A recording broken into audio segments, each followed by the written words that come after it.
It was supposed to be another silent evening in the Cole mansion, the kind where every sound echoed against marble floors and grief hung heavier than the chandeliers. When Ethan Cole stepped through the grand doorway, briefcase in hand and heart locked away like a vault, he didn't expect to hear laughter. Real laughter. It came from the living room, a sound he hadn't heard in 6 months. Not since the day his wife, Madison, died in that car crash. Slowly, cautiously, he walked toward it, and there, on the soft carpet, he froze. His 5-year-old son, Liam, was kneeling beside the new maid, Isabel Rivera, who was lying still on the floor, pretending to be his patient. Liam pressed a plastic stethoscope against her chest, giggling as she whispered, "Dr. Liam, is my heart still beating?" Then the boy said it, the word that shattered the air. "Mommy!" Ethan's world stopped. His pulse pounded. He hadn't heard his son speak in months. And now this woman, a stranger, had somehow reached him in a way no doctor, no therapist, no million-dollar treatment could. But instead of joy, suspicion took hold. Who was she really? Why had his son called her that? And what secret was hiding behind her gentle eyes?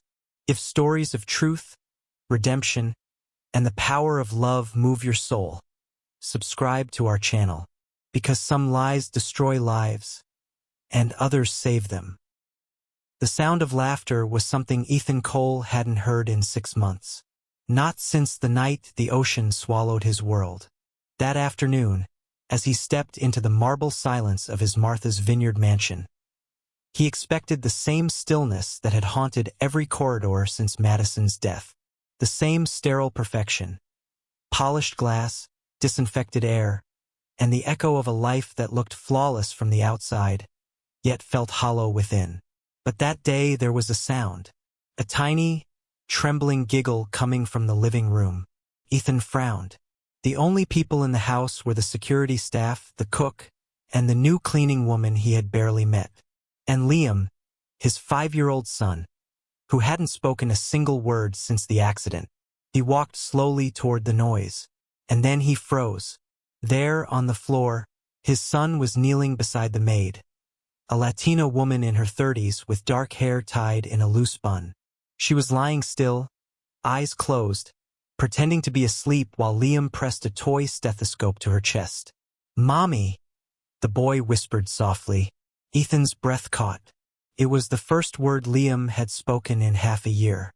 For a second, something inside him cracked open. A feeling he'd buried under business meetings and medical reports. Hope.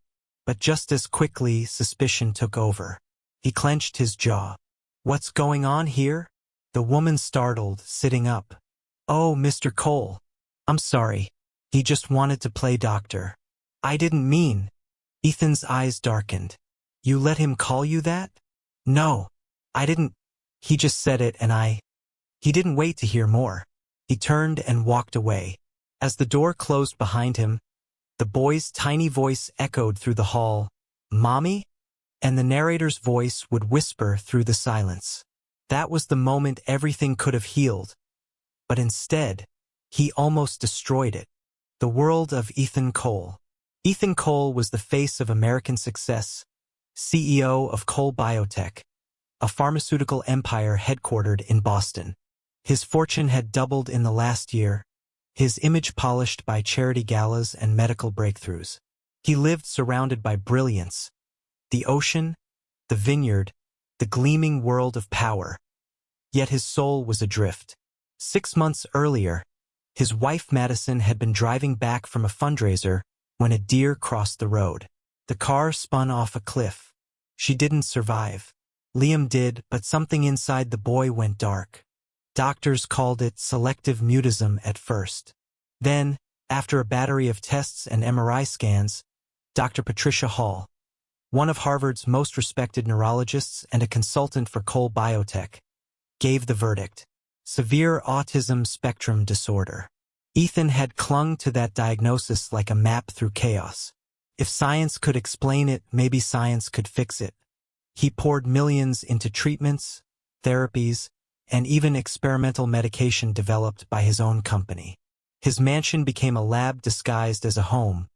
White walls, clinical lighting, and the quiet hum of machines that promised progress but delivered emptiness. The only sound left was the ticking of clocks and the echo of a child who no longer looked anyone in the eyes. Until the day she arrived. The arrival of Isabel Rivera. Isabel Rivera had come to the Cole mansion under a different name. Her hands, though tired from years of labor, still carried the gentleness of someone who once healed for a living. She had been a nurse, a good one, in a Miami hospital. But one night, a newborn under her care had died. The report blamed her for negligence. The truth was buried under medical politics and silence. The doctor in charge of that night's shift? Dr. Patricia Hall. Since then, Isabel had lost everything. Her license, her savings, her reputation. Her husband had taken their daughter Sophia to Texas, promising she could see her when her life was stable again. So when she found a cleaning job through an agency in Boston, she took it. She didn't care that it was under a false name. She just needed to send money to her little girl. The Cole mansion was like another planet: glass, steel, and loneliness. Her first day, she noticed the boy immediately. He sat in a corner, lining up toy cars in perfect symmetry. His eyes never met hers, but something about his small frame, his silence, tugged at her heart. She smiled at him even when he didn't respond. She hummed softly while she cleaned, old lullabies from her grandmother's voice. "Do er meet me, Niño. Do er meet ya." The melody floated through the hallways like sunlight sneaking through closed curtains. The next day, she found the boy hiding behind the couch, listening. The third day, he followed her. The fourth, he handed her a toy car without saying a word. And on the fifth, he whispered, "Mommy." Ethan tried to stay out of it. He told himself she was just a maid, someone to keep the house running. But every time he saw his son near her, laughing, smiling, speaking in broken fragments, his heart twisted between gratitude and jealousy. Liam had never looked at him that way since Madison died. One evening, Ethan came home early. Isabel was teaching Liam to bake cookies in the kitchen. There was flour everywhere, on the counter, on her apron, even on the boy's nose. Ethan should have been angry about the mess. Instead, he found himself leaning against the doorway, just watching. For the first time in months, his house sounded like a home. He felt something shift, something dangerous. That night, while reviewing documents in his office, he caught himself replaying her laughter in his head.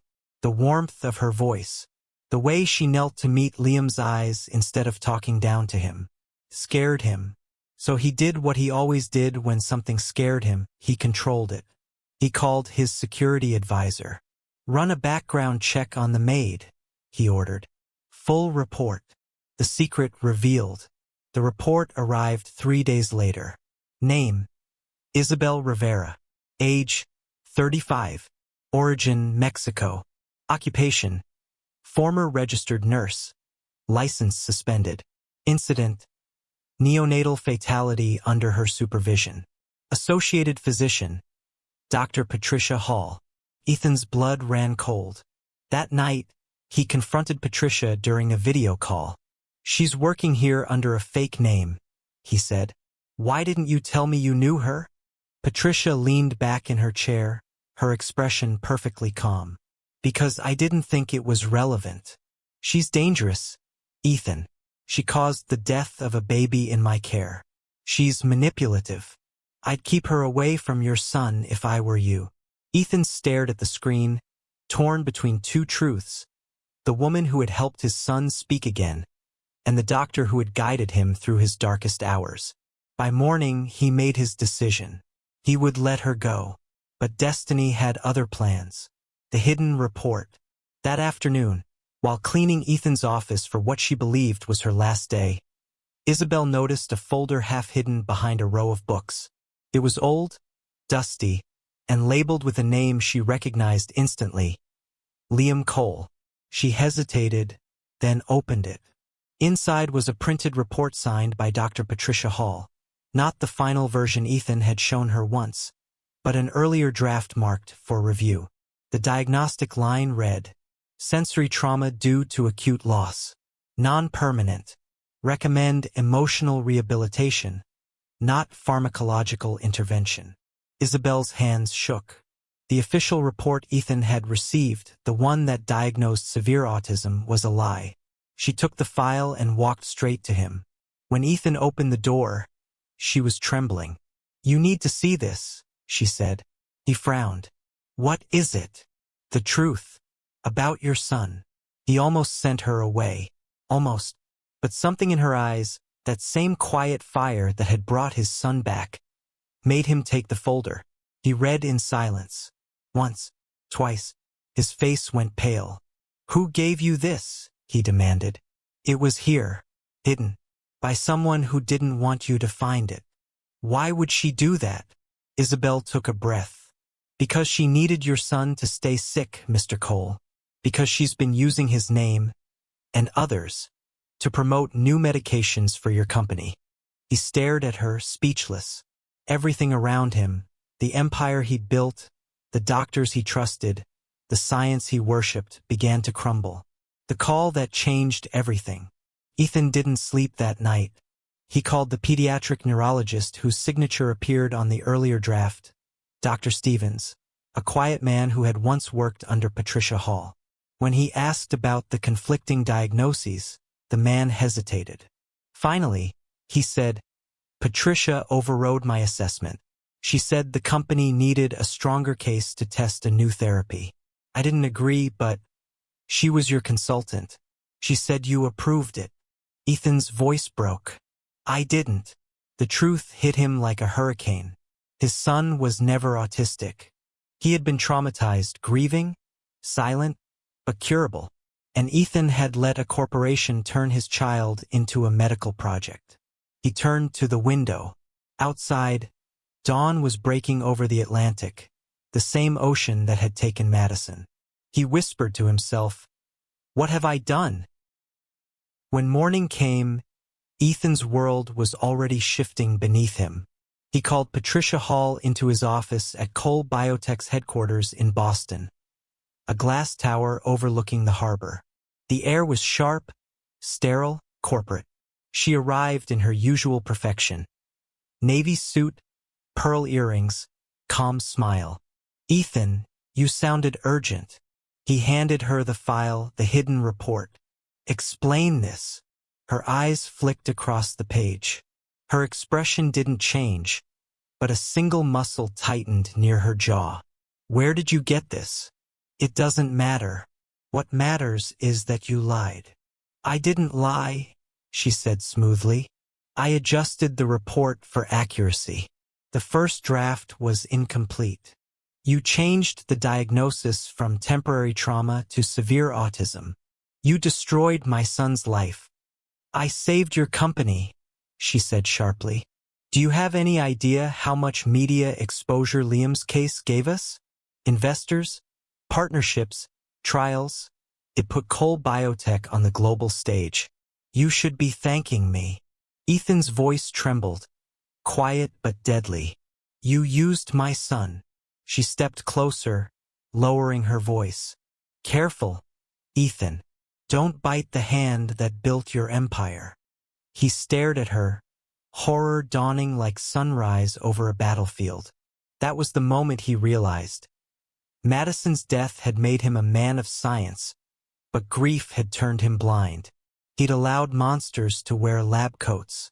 He turned away. "Get out." "Ethan." "I said get out." Patricia's heels clicked across the marble floor. She stopped at the door. "If you expose this," she warned, "you'll lose everything. The board, the shareholders, the reputation. You'll destroy yourself." He didn't look up. "Then I'll start over." The door closed, and Ethan Cole finally broke. The war for truth. Within 48 hours, Isabel was gone. Patricia had acted fast, faster than he'd expected. She leaked Isabel's identity to the press, Illegal maid with criminal past infiltrates billionaire's home. She sent an anonymous report to Child Protective Services claiming Isabel had endangered Liam. They came that same night. 2 agents in dark suits, calm voices, a paper warrant. Isabel didn't fight. She only looked at Liam and said softly, "It's okay, mi niño. I'll come back." He screamed when they took her away. Screamed until his tiny voice cracked into sobs. For the first time since Madison's death, Ethan heard his son cry out loud, and it broke him even more.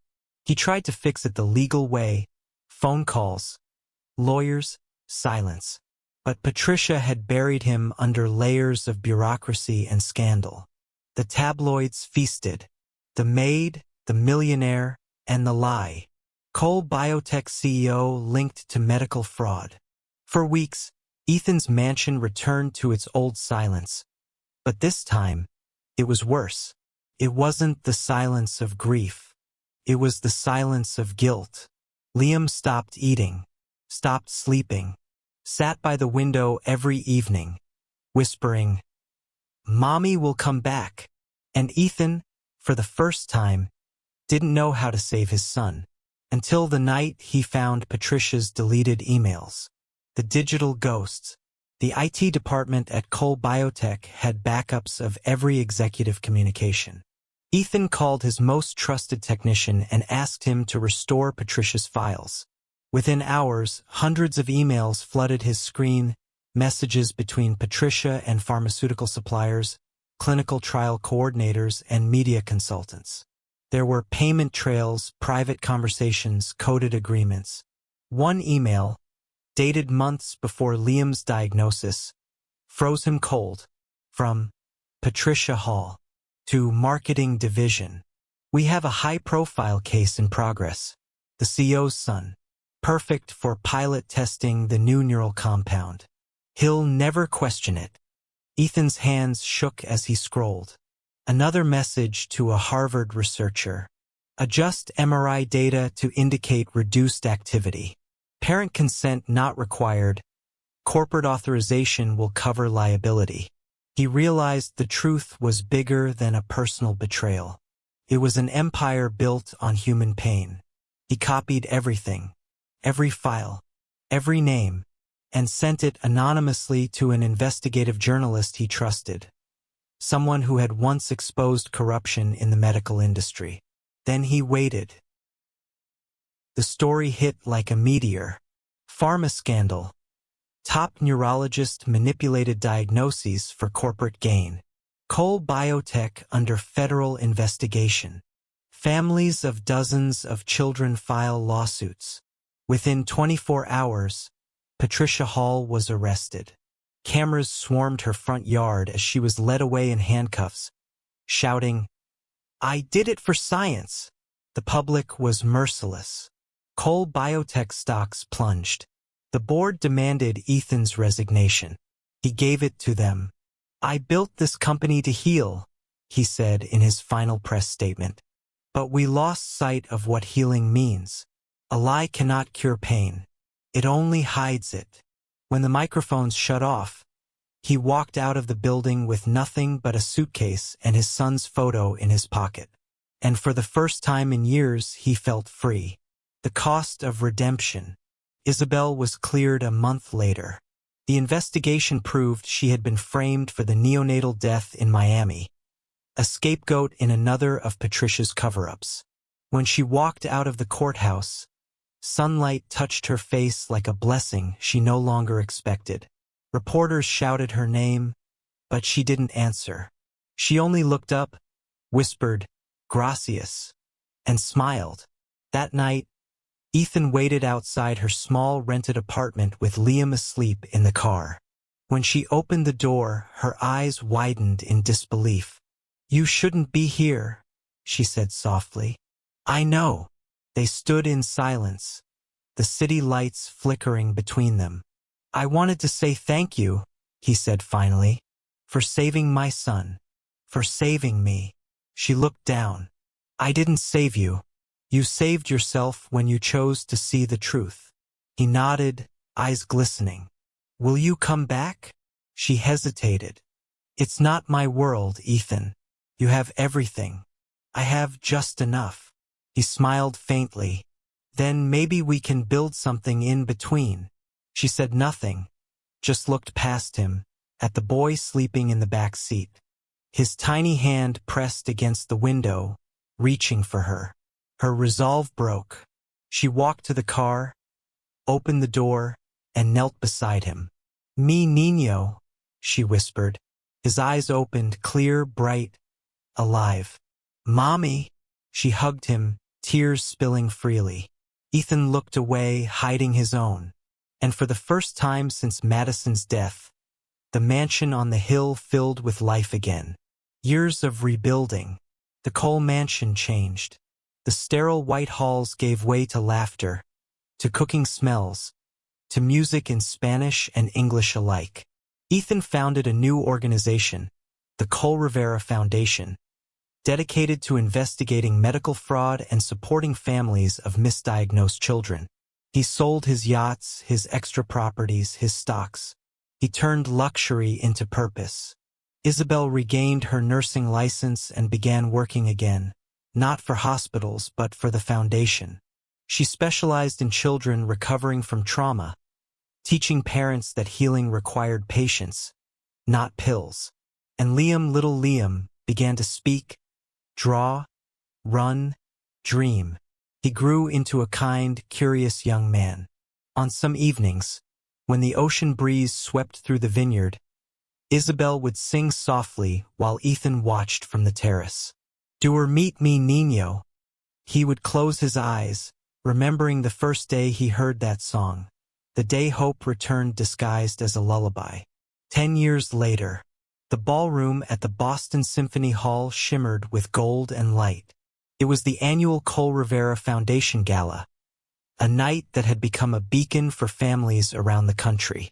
At the center of the stage stood a young man of 15, confident yet humble, dressed in a dark suit.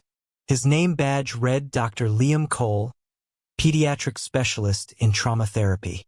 He tapped the microphone and smiled at the crowd. "When I was 5, he began, I lost my voice, not because I couldn't speak, but because I didn't want the world to hear me anymore." The audience fell silent. "My father tried to fix me with science. The doctors tried to fix me with medicine.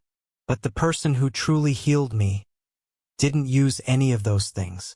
He turned slightly, looking at a woman sitting in the front row. Isabel. Tears glistened in her eyes. "She healed me with love, with patience, with presence." He smiled softly. "She was my second mom." The audience rose to their feet. Applause thundered through the hall. Cameras flashed, but Liam didn't look away from her. Ethan, now older, stood beside Isabel, clapping slowly. Not as a billionaire, but as a father who had finally learned what wealth really meant. After the gala, they returned to the vineyard. The night was calm, the stars endless. Liam sat on the porch, looking out at the water that had once taken his mother. Isabel joined him, wrapping a blanket around his shoulders. He smiled. "Do you ever think about what would have happened if you hadn't come to clean our house?" She laughed quietly. "I wasn't meant to clean your house, Liam. I was meant to clean your soul." He chuckled softly. "You did." Inside, Ethan watched them from the window, his heart swelling with quiet gratitude. The house that was once a tomb was now a temple of life. He whispered to himself, "Madison, we made it." As the scene faded, the soft melody of "Do Meet Me, Niño" filled the air one last time. The same song that had bridged 2 worlds, 2 wounds, 2 hearts. And the narrator's voice returned, tender and final. Sometimes, the greatest cures aren't found in medicine, but in mercy. And sometimes, the miracle you've been searching for doesn't come from science. It comes from love.